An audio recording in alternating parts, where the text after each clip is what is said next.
low high line. Yes. Get it, boy. And bang.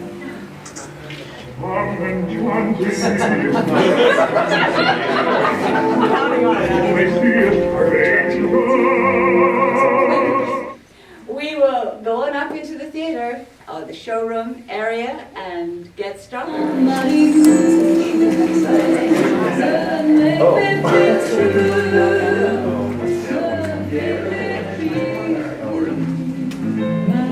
I can't tell you how excited we are about you guys making this trip up to see us, because we like to show off. And we also don't like to throw away stuff. So some of the things that you're going to see, like Sally, have been around for as long, like, been around for decades. As a matter of fact, the character that we may or may not see out here at Docero was built in 1991 at the World's Fair in Seville. And after, for Xerox, and after the Civilian World's Fair, they said, you know, we don't have an application for it, do you want to come get it? And we went and got it, brought it back. And Luigi is about the same age, so that's, what, going on 30 years, or 25 anyway. But welcome to Sally Corporation. It's the most unusual business, at least in Jacksonville. It's a load of fun. We've had 35 years of creating magic for our customers worldwide.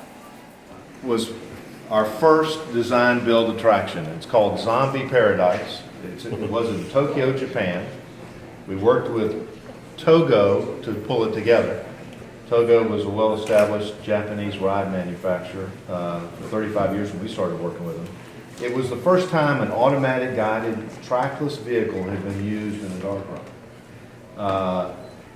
And we took it to Japan and created Zombie Paradise. Lost Kingdom Adventure, and behind it, Ghost Blasters, one of our most popular attractions. And the largest design build ride we ever built was the Labyrinth of the Minotaur in Terramedica, Spain, almost 30,000 square feet. One of the most unusual ones is called Scream in the Dark. And Scream in the Dark was truly just a haunted shooting gallery, but the louder you screamed, the more special targets you activated and the more points you could score. So, and it's at Ripley's in Pattaya, Thailand. Gobbler Getaway y'all know about as far as Holiday World, Reese's Extreme Cup Challenge, another design build from at Hershey Park, where peanut butter lovers compete with chocolate lovers to see who's really correct on the magic of the Reese's Buttercup, peanut butter cup. The story here that Drew came up with was, and it's fabulous, was that this turn of the century town was famous for their turkey production and were popular at Thanksgiving because of all the turkeys. But the turkeys escaped, and all the townspeople came together with their turkey callers so that we could round up the turkeys and still save Thanksgiving. The punchline at the end was that the old turkey farmer was so happy to get the turkeys back that he had pizza for Thanksgiving instead. Hey guys. How's it going, Rich? This is our design department. Yeah, so we create the concepts. We also create all the production art, all the stuff that we send out into the shop for people to build or send to other companies for them to build. We create all that stuff here. So we do the drawings, we do all the narratives, we do the ride layouts, we do all the concept art, all that kind of stuff.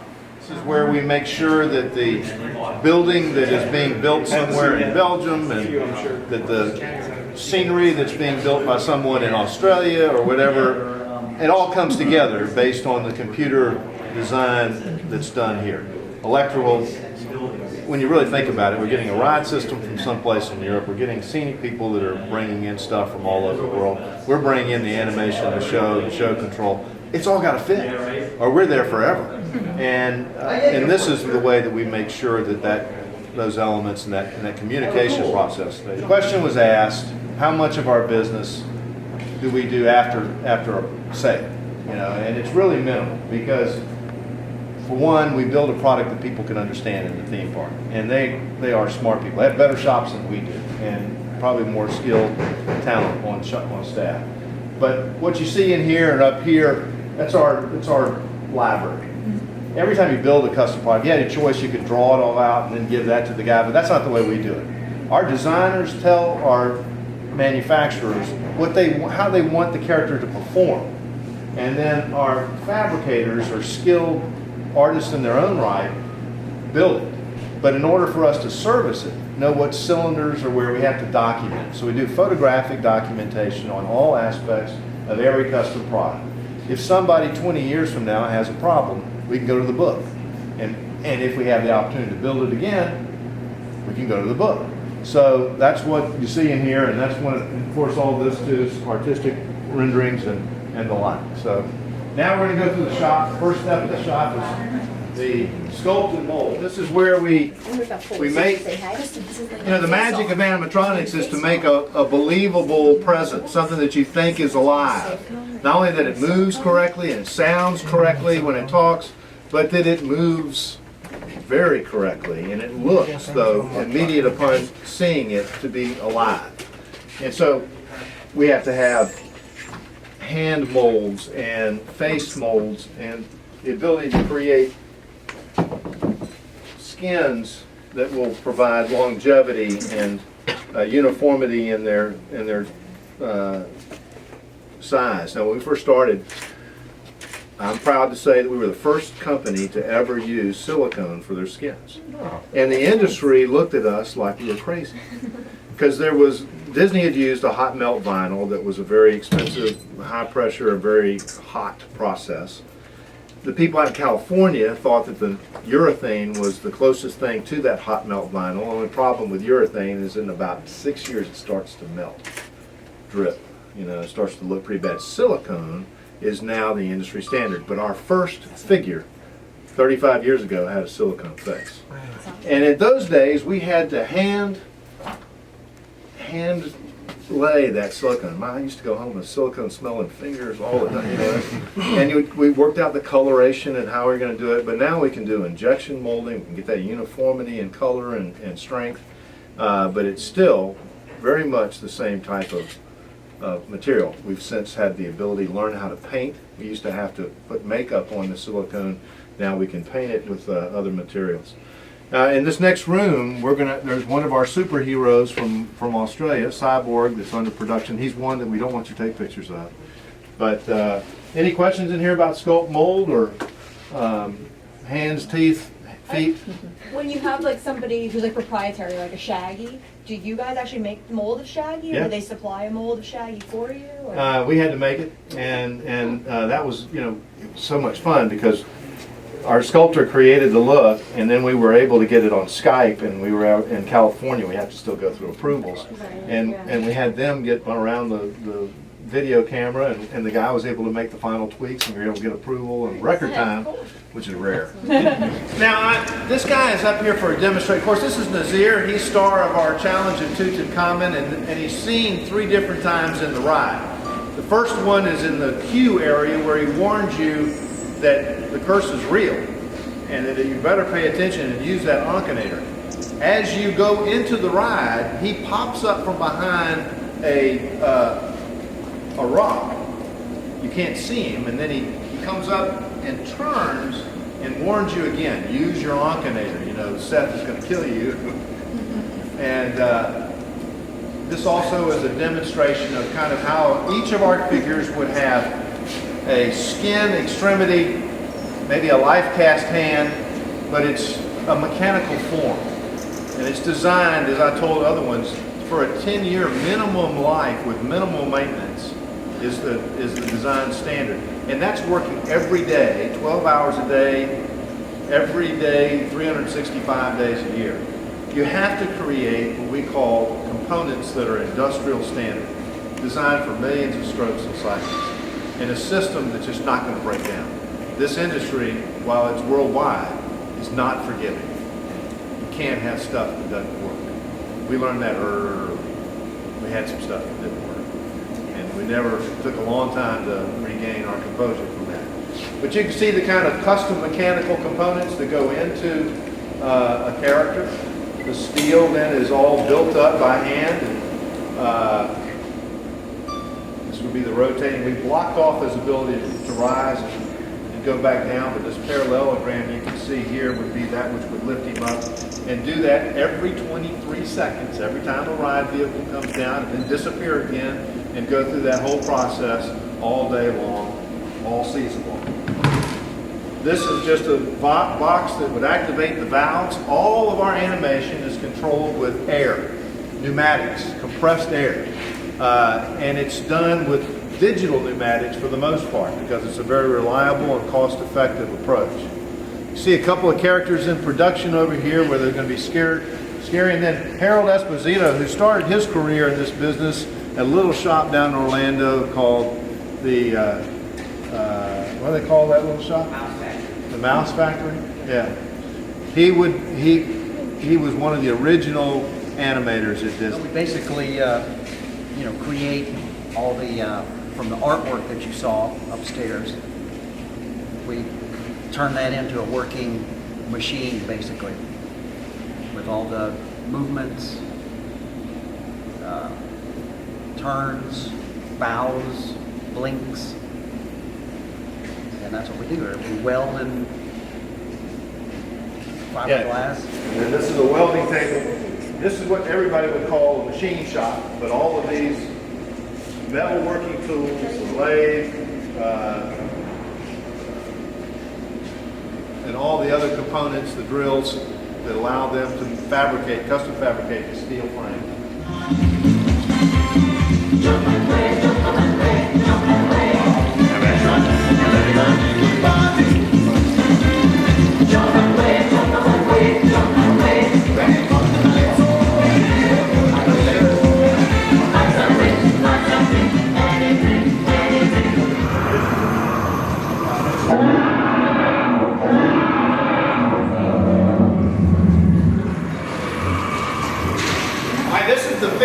T-Rex that we've created. Once we build something we like them, and we'll have them run in for somebody like you want to buy.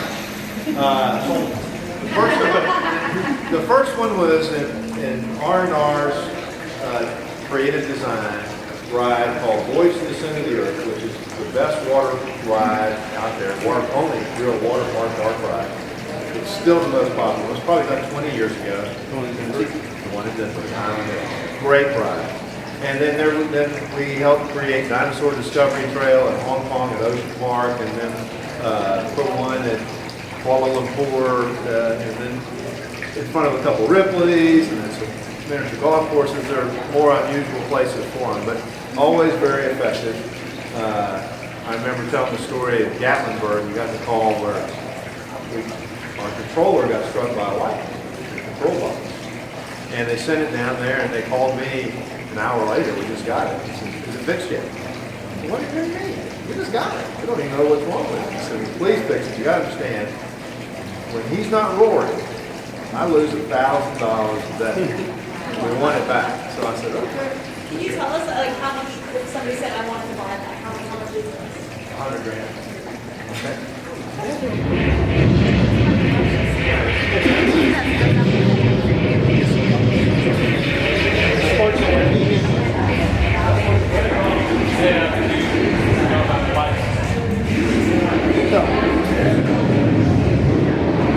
Here, obviously, this is our black light painting area.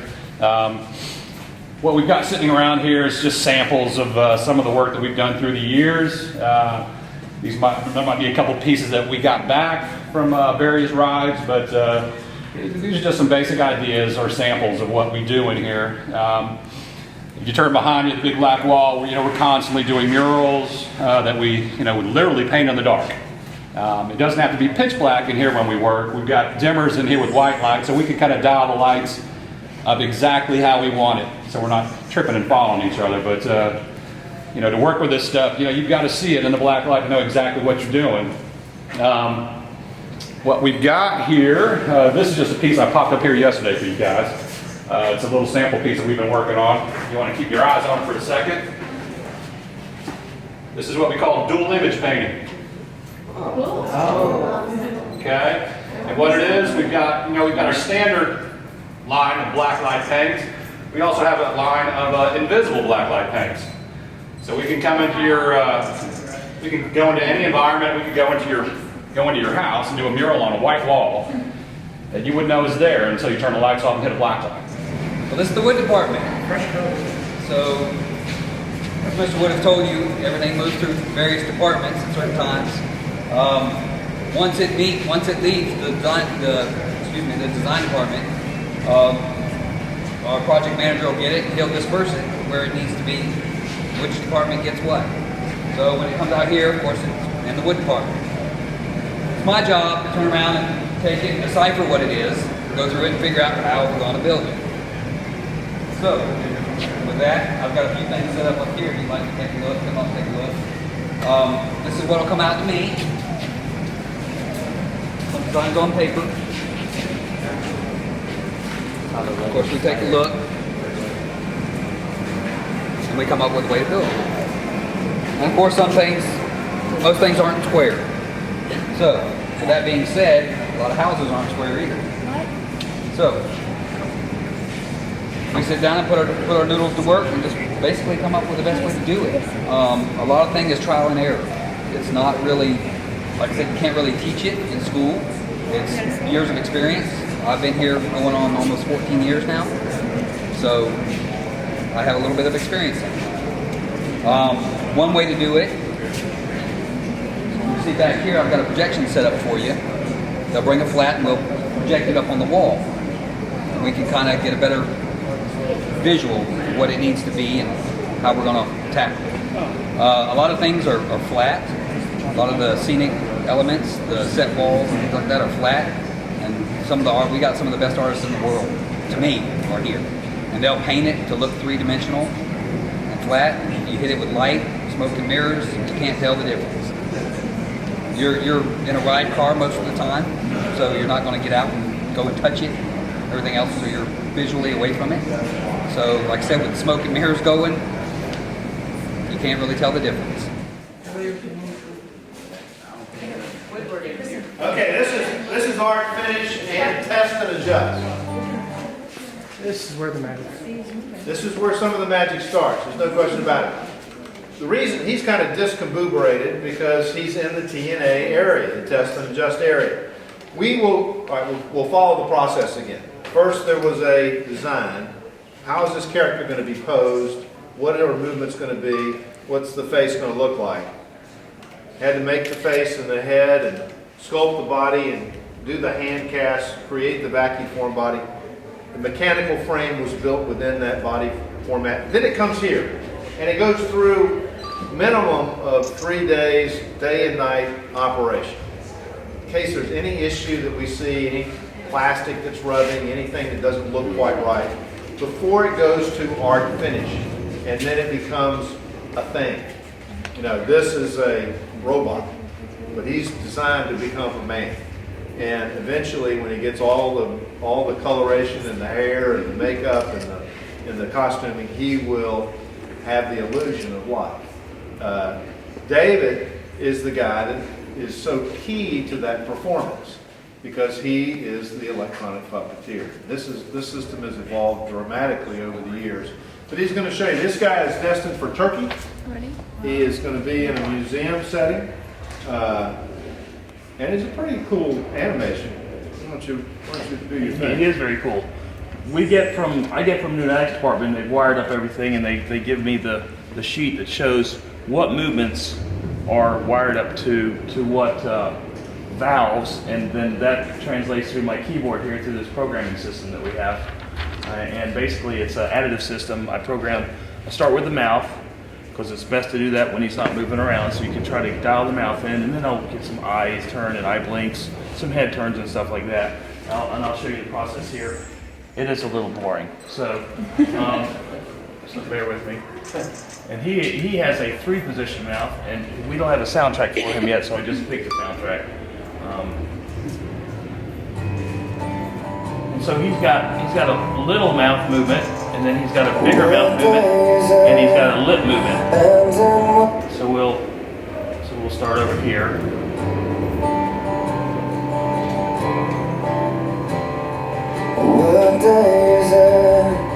And in what month this clock never seems so alive.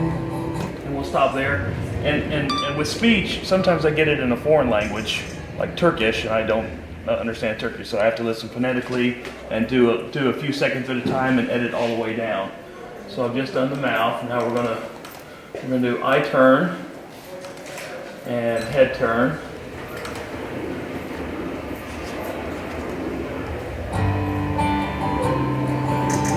Brings a little more to life.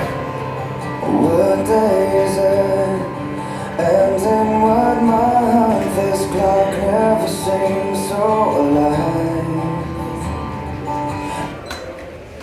So it is a sandwich that you're making.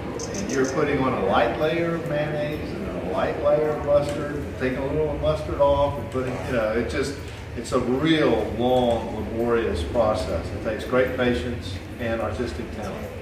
I'll add the neck tilts, head nods, and then we'll work with the body arm. He doesn't have his bowels and a few of the ribs hooked up right now, but I did something with a few of his bits. This is a little more complete here. What day is it? And in what month this clock never seems so alive. I can't keep up, and I can't back down. I've been losing so much time. Controller has, this is the main one we use. We have bigger ones too. This is the small one. It can do 16 digital output bits, and then it's got DMX512, which is a protocol for lighting, but it can go to other controllers and do more bits. It can do a whole show, and it can do lighting, or the intelligent lighting that moves around, open curtains, special effects, smoke machines.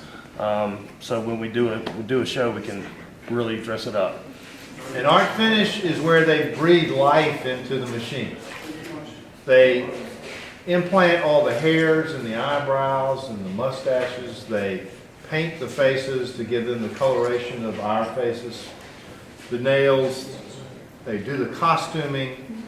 They basically create a character. Now this is an interesting character here. He's probably 20 years old. Originally, he was a character named Zico, a very famous Brazilian soccer player for a Brazilian restaurant named Zico's. It was such a good rugged face. Evidently he had been hit a couple times in the face, that we used him though for our movie director, which was for a different customer.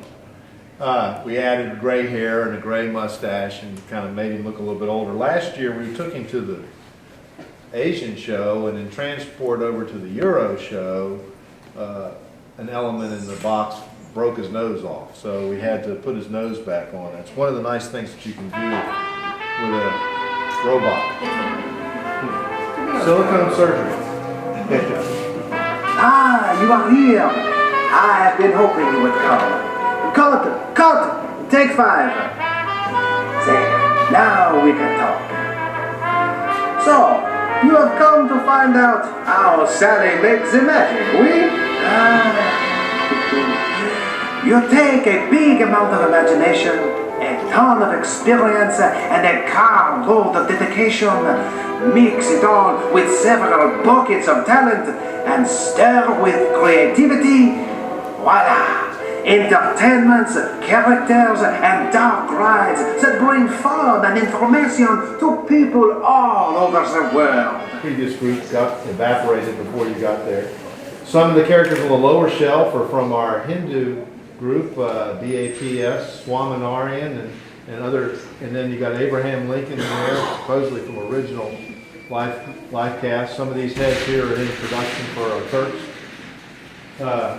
And here's our new pirate. He's getting ready to go to the show in Think you're clever, Singapore. eh? Think you can come you to our pirate hideaway and ride off with our gold? Well, best beware, landlubbers. Us pirates may not look too smart, and we may swallow too much rum or seem to be sleeping the sleep of the dead, but you're in for a big surprise. You see, we have eyes everywhere, and pirates around every corner, just waiting to pounce.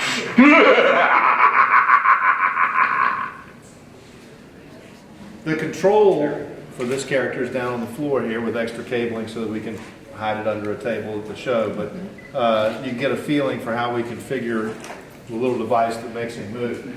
We got a little character over here that we're going to walk by, because we're going somewhere else, that, you sure this thing's hooked up?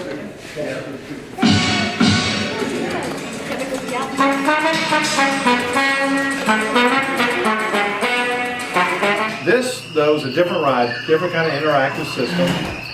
The target, this is a smarter system. It shoots a laser beam, diffused laser beam at these globes that will illuminate. They first, like a stoplight, starts out green, then goes to yellow, and then goes to red, and progressively gets more valuable if you hit them while they're at that stage. But if you don't get them in a certain few seconds, they revert back to the original point value. So, who wants to play? Not again!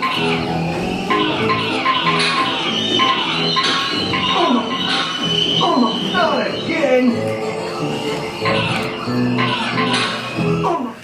All right, this is where we call our Pneumatics Department. This is where the plumbing gets added to a character. Here is a raw character without even all the cylinders and without his frame being painted yet.